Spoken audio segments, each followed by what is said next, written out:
ఈ పాఠంలో కర్మధారయ సమాసాల్లో ఒకటైన ఉపమానోత్తర పద కర్మధారయ సమాసం గురించి తెలుసుకుందాం. ఉపమానోత్తర పద కర్మధారయ సమాసం.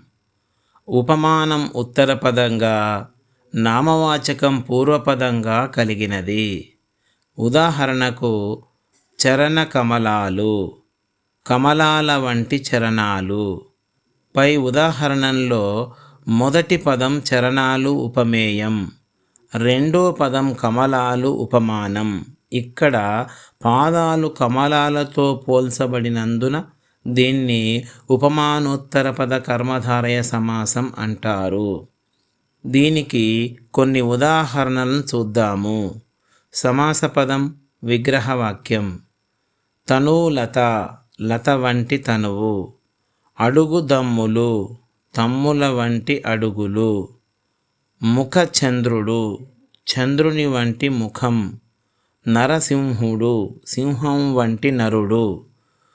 ముఖ కమలం, కమలం వంటి ముఖం. పురుష వ్యాఘ్రం, వ్యాఘ్రము వంటి పురుషుడు.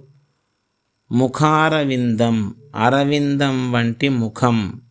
పాదాంబుజం, అంబుజాల వంటి పాదాలు.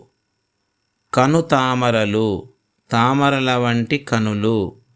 పాదపద్మం, పద్మం వంటి పాదం. ఇట్లా అనేక ఉదాహరణలను చెప్పుకోవచ్చును.